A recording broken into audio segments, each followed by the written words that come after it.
Hey, Jamie. Okay.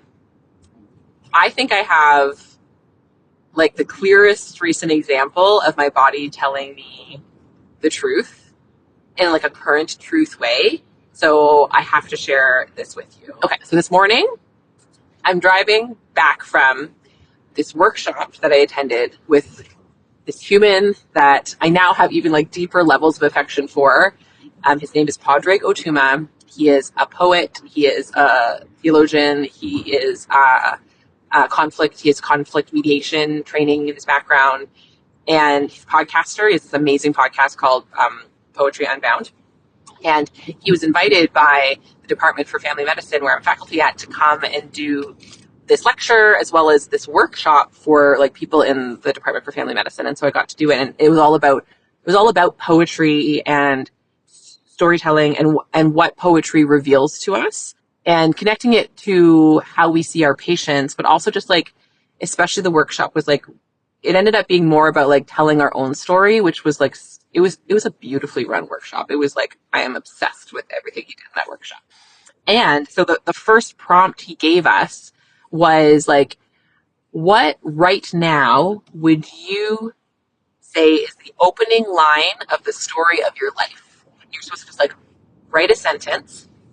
And he clarified, like, try not to write just like a thesis statement and like a theme, but really like pick a moment that seems representative of the opening of your story. So it doesn't have to be when you were born necessarily, right? Like it can be any point in your life, but like, what's the opening of your story? And I'd written down a few options that felt like good in different ways. One was about my body, actually, and other ones were kind of more of that theme thing. But one of the things I wrote down was like a direct quote of something that my mom said to me maybe like 10-ish years ago now, that has stuck with me since. For the purpose of this podcast recordings, I'm not going to say what she said. It, for some reason, feels kind of too personal to share with the wider world. But I did say the exact quote, which was about her religious beliefs in relationship to her capacity to love me. Let's put it that way. As soon as I wrote it, I was like, oh crap. This one, no. This one's too personal. And I'm always aware, like, my mom is a physician, like maybe people know her or whatever. Like that's often been this thing where I'm like, both my parents are like known in this community. So I'm like telling their story when I tell my story or whatever.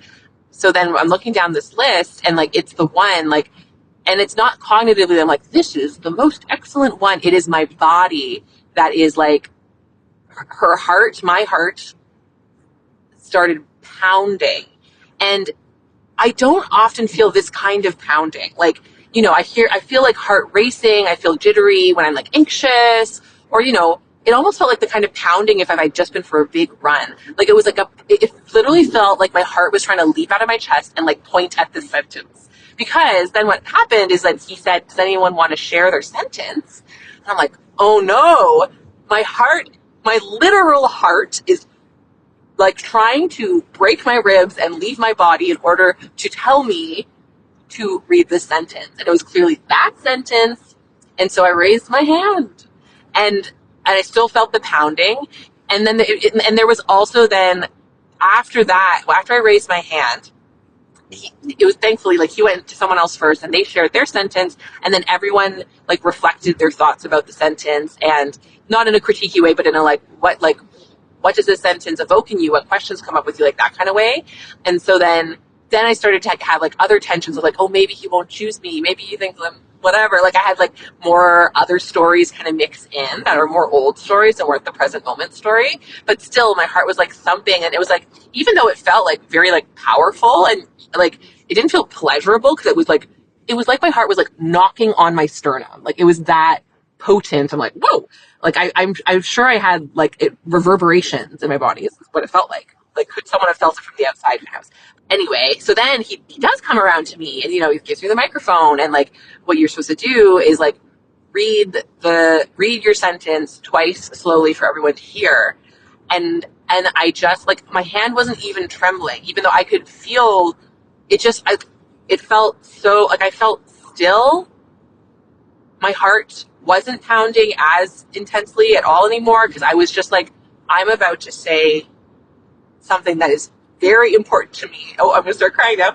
And like, is a true thing that I haven't felt like I was capable of saying to an audience like this ever. I've certainly shared this particular phrase that she said to random people, but like this context where it's public, I don't, public but private, you know, not the whole world will know, but like these people will know, including people who may even know my mother. And it felt like sacred to say it. And like what you say, Jamie, of like the body, you know, the truth is always relaxing. Like I wasn't like, oh, I want to go hang in a hammock kind of relaxing, but it was like stillness and just like literally could not have been more in that present moment with me saying this thing out loud twice. And then right after he takes the mic away, and then I start to tear up just a little bit, and then I started to feel kind of like the aftershocks of feeling kind of like shaky in my body, like, oh my God, I just said that. And was sort of like, if I go in one direction, I could really be overcome with emotion and really cry, and that would have been fine, but I was feeling like, wait, there's more for me here. My body was saying, wait, there's more for you here. And then the process of everyone saying what came up for them when, for what I shared, including like beautiful statements of affirmation of like, I feel so sad for this child whose mom has said this, or like, this is what my belief is about moms, or, you know, and people who are like curious about it and like questioning it, and like even what Padraig himself said of like, it's interesting to have the opening statement of your story, of your life, being a direct quote of another person, in that gives that other person so much power in your story, like kind of linguistically and thematically. And what I did was I just wrote down everything everyone said, and that gave me something to do. And then my body got to move a little bit of like just focusing on writing it all down and being like, holy shit, this is like group therapy right now, like fully group therapy.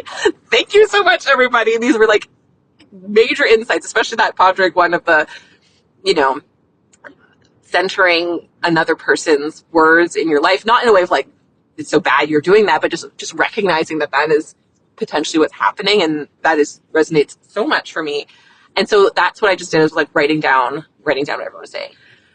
And then he came back to me, you know, you don't have to answer anyone's questions, but like, then what comes up for you as you say that? And then that's when I did get most of it. I made the joke of like, thank you so much for doing group therapy with me. And then there was a laugh break. Haha, so funny. And then just like that, it was so moving for me. It felt so affirming for me to hear people respond to something that was like very tender for me. And so just thank you. Like I didn't say a lot. I didn't say anything about the themes of the whatever, but like that it was very powerful to hear that, and that I'd written it all down. And then I was sort of audibly and visibly tearful, but I didn't like break down. Like it didn't like destroy me in any way. And this is like a very like hurt memory I have. And, just that my body knew, and she nudged me to take this opportunity to have this like incredibly healing moment with these people who are in some ways in my mind like a representative of a version of my mom, like just as like physicians, you know, and that I took up that space there, and that it was received how it was received. Like multiple people like on the break came to me and were like, thank you so much for sharing that, like gave me hugs, and like it just felt like my body is the reason, like because she knew when it was the right moment, and she was loud in this really beautiful propulsive way to tell me like, go for it, you know. And then that meant that she got to experience as well all of the beautiful things said that were confirmations of how she'd been feeling, and she could feel sort of validated and feel just a much deeper sense of like safety and connection with this group that I have a lot of tricky belonging stories about, in part because of my parents, and also because of everything else that healthcare does to people, you know. But it was like so pure, and it was because of how hard my I when I looked at that sentence, the clarity that she shared to me, and then the pounding heart, and the way that I've learned to listen to her, because you could think the pounding heart would be like, don't do it. Watch out. This is scary. This is dangerous. Run away. But it was so clear to me that it wasn't that kind. You know, I didn't actually feel fear. I felt like this need to do it. And I don't know that I often have consciously registered her, beating my heart in that kind of way. It was incredible, honestly. And it led to other beautiful conversations later. And anyway, it was amazing. And I'm just so proud of myself. I'm very grateful to you, of course, Jamie, and all of the work I've done on my relationship with my body that allowed me to be so clear in that moment, to have what otherwise you could see as more of like a cognitive, like I said a thing out loud and people said things back to me, but it was so embodied. And I was only able to say those words and receive those words because of how I have deepened my relationship with my body. And I'm just mostly so grateful to her. Like, I'm putting my hand on my heart now as I drive, like, on the other hand's on the steering wheel, to be clear. But I'm just so, I can't believe I get to like hang out with her all the time, and she helps me so much. And she really did me a solid today. Stupid way to put it, but like, we did that together, and it was for both of us, you know. And I just feel something has really shifted over the past even couple weeks with my sense of just being able to stay with myself with both of my parents. And it's just like so fascinating after such a long time of my body not feeling safe. Like it's just really wonderful. And I really think part of it is the conversations I'm having with you, Jamie. So I just thank you again. I am so grateful that I decided to wait to listen to that voice memo until I was out on a walk with my pup. But I got to have this experience of listening to your beautiful story in this really beautiful location, in this park. And it's hard to describe the feeling, like, especially when you got to the point in your story that brought up emotion in you now. Like, it just was so much better listening to it, listening to you share all of that outside, moving my body in this beautiful space, and like sitting inside and staring at a screen, and which has a lot to do with the ways in which my body has told me the truth over these past few days, as my voice has been struggling to return. But I wanted to tell you that I love that you and your body got to have this experience with one another. You know, a lot of times as we progress forward in this project, I find myself straddling this line, I suppose is a way to say it, between like your podcast co-host and then your former embodiment coach. And it feels so good to hear these updates on your relationship with her. I get them from a lot of my clients frequently, whether it's in the form of just like a little text check-in, or they might book like I have the availability for all of my former clients to book returning sessions like whenever they want to, just a permanently, you know, available calendar. And so I get a lot of updates on people's continuing journey that way too. But this is obviously unique and specific, and I really, really enjoy it. And especially hearing that this progression in your relationship with your body, as expressed through your relationship with your parents, has really significantly changed shape and form over the past few weeks of us having these recorded conversations with one another. That feels particularly special and emotional to me, because the restoration of the humanness and just like the fundamental human connection that is available to us all, the restoration of that with my parents has been one of the greatest things that has happened to me in my lifetime. And I believe that, no matter what continues to happen to me for the next 70 something years that I intend to be alive in this body, I think that statement will still be true. And I think in many ways that statement is like the core foundational access point of psychological healing that then can and does give way to enormous physiological healing. Running directly parallel to the physiological healing of my body was the total healing of my relationship with my mother.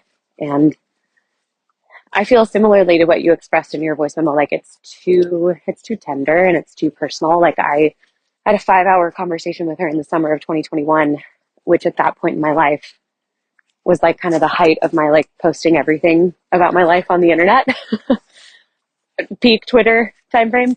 And I had a conversation with her that I have never really shared publicly, like the contents of. And even when it happened, I didn't share that it happened. And it was one of the first things in my 6 years or so, 5 or 6 years of being like doing public things, being an online person. It was one of the first times that I was like, oh, this is mine. I want to keep this. But the healing of my relationship with my parents, one of the most significant things that's ever happened to me in this lifetime. I think it is one of the most significant things that can happen to anyone in this lifetime. And I think that it is more available to more of us than our stories often lead us to believe. And that's what psychedelics did for me. And it sounds like that's what poetry is doing for you. That's kind of a joke, but also totally serious. So yeah, I thank you so much for sharing this with me. It felt so good to hear from you and then hear something so beautiful and compelling from you. And then, yeah, just hear how much this project is like impacting and affecting you as your co-host. I love that. As your former facilitator, I love that. I love all of it. Feel incredibly grateful. And yeah, as I think about the ways in which my body has been telling me the truth this week, well, she's very obvious, and I recognize like the subjectivity of that statement, because in the same way, like what you shared, which by the way, the word propulsive was phenomenal.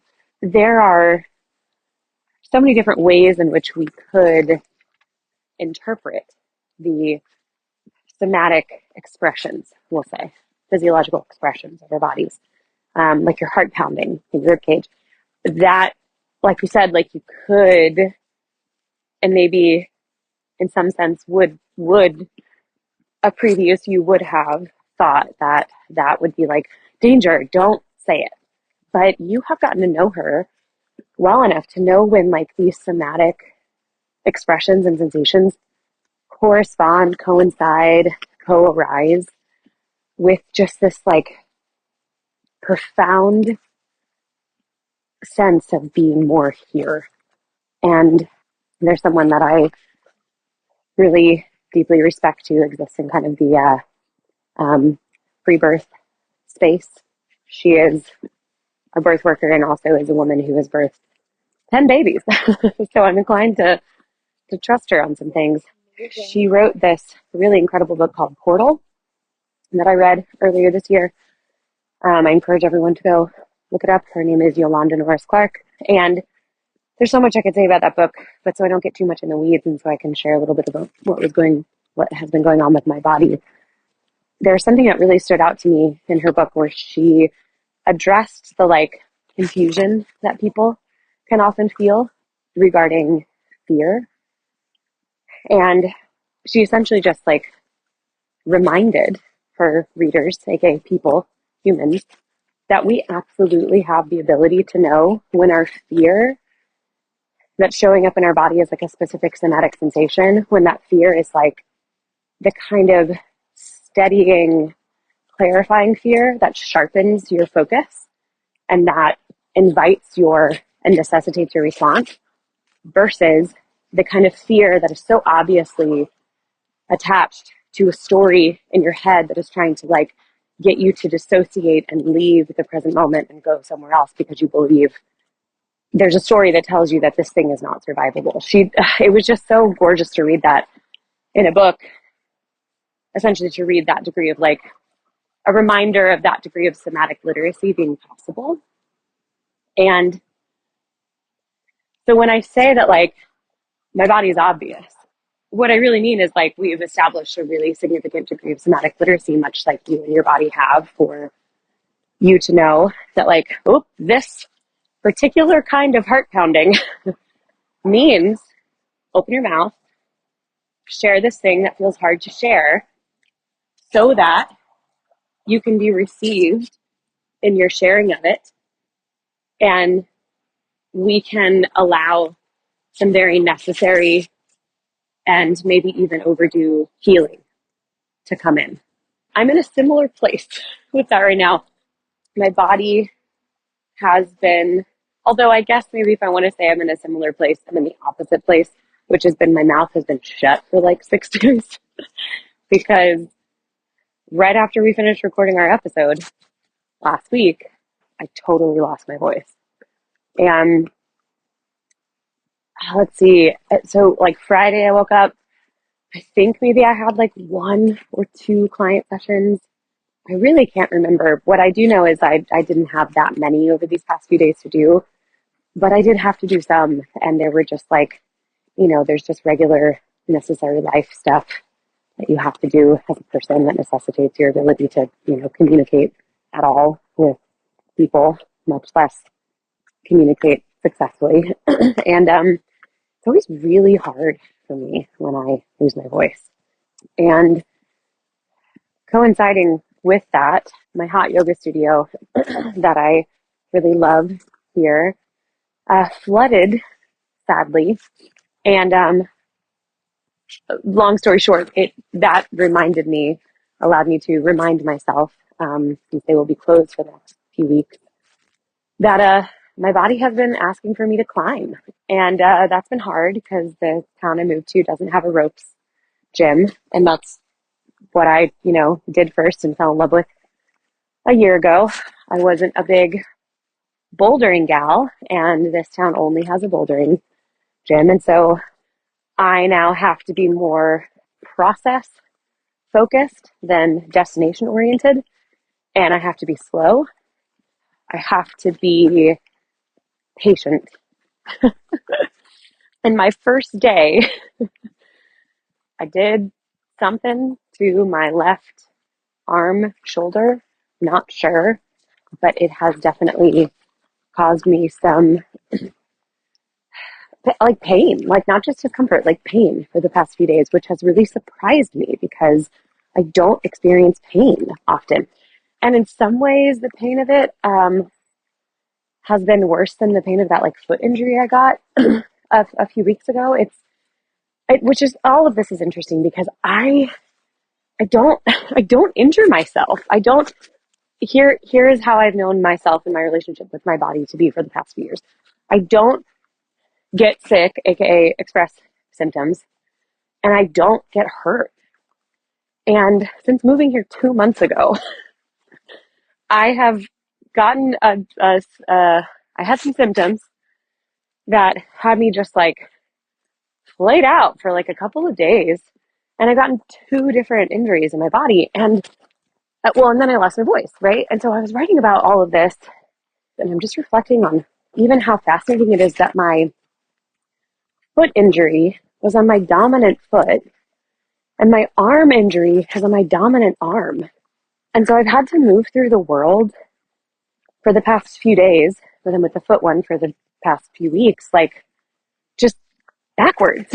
Like everything I'm doing is backward. And then I couldn't talk. And it was just like the discomfort in my body. I couldn't, I have a handful of people, including my sister, like waiting on voice memos from me.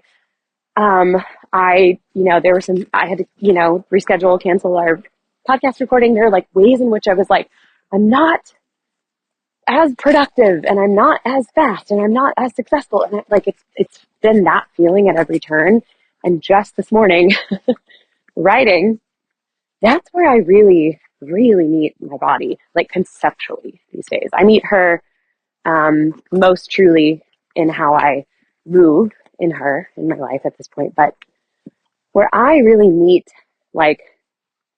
her in the space of like clarifying communication is sitting down, writing by hand, like that, which is a whole other thing that my body has told me the truth that like, that's where I'm at. No more writing on a computer, like period, like anymore. um, so, was in that space with her today, and it was just so clear to me that she's like, hey, you made a deal with me like a year ago, over a year ago, that we were saying yes to moving in the direction of becoming a mother. The type of mother that you, this is my body talking to me, that you have decided that you want to be is one that is completely available to your child. You have received a practice round, 2 practice rounds at the same time with your stepchildren.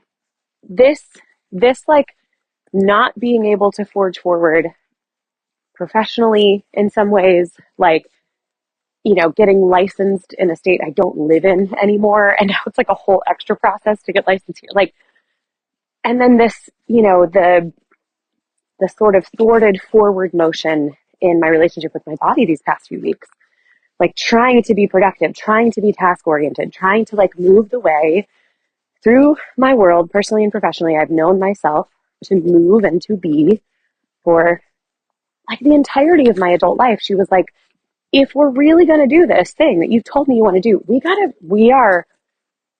to have some different rhythms. And I'm trying to teach you those right now. And you can keep resisting me by getting really frustrated that things aren't moving as fast, or you aren't being as productive or successful unto your previous metrics that worked for you. Or you can let go and you can trust me, and you can choose some better feeling thoughts about the experience you're having, and you can decide that you love it. So, what is it going to be?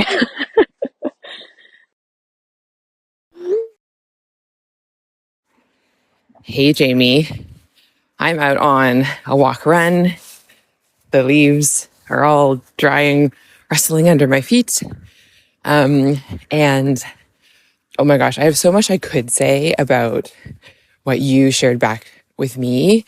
Thank you for sharing in celebration of my experience. That feels so good. Thank you for sharing what felt right to share about your journey with your mother. That felt so beautiful and connecting to hear. And the part I have the most to say about is when you described all the ways your body mixed with external circumstances, you could say, depending on your hypothesis of what's happening, that you are experiencing a backwards version of your typical experience with your body. So much of what you're sharing on every level, it's so fun to consider how all of that are expressions of your body moving you towards wholeness and vitality. How your foot injury inviting you to walk a different way is moving you towards wholeness and vitality. How injuring your dominant arm is moving you to, you could say, a wider or a more nuanced or a richer view of wholeness and vitality, sort of even in the healing process, is like you said about the bouldering. What if it's more process oriented than destination oriented? I was like, damn, that's a good metaphor or analogy. I always forget which is the right linguistic term. And losing your voice. What if the frustration emotion itself is an expression of your body moving you towards wholeness and vitality?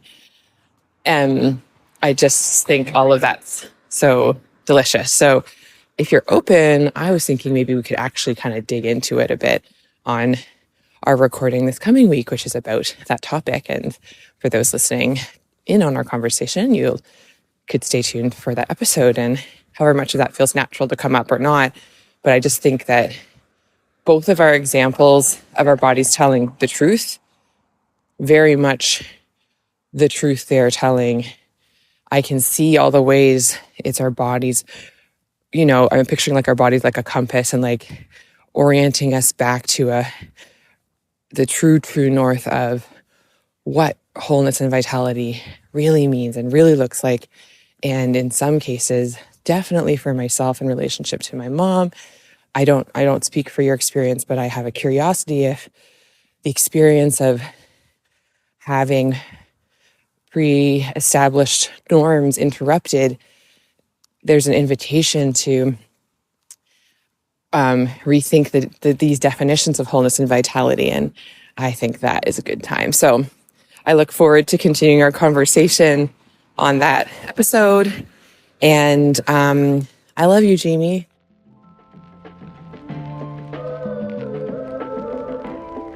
This is Experiential Anatomy. Thanks for listening. I'm Joan Chan. And I'm Jamie Lee Finch. Experiential Anatomy is co-hosted and created by us. Amber Wyndham is the editor. Julia Wyndham is the supervising producer. Senior producer is Elizabeth Wyndham. Aaron Beatty leads our community management. Our theme music is Park Pier 3 by G's Guy. If you have any thoughts, questions, or stories to share about this week's episode, email us at exanatomy@gmail.com. Please follow, rate, and review on your favorite podcast platform. And remember to join us over at exanatomy.substack.com. Experiential Anatomy is produced by Windhaven Productions.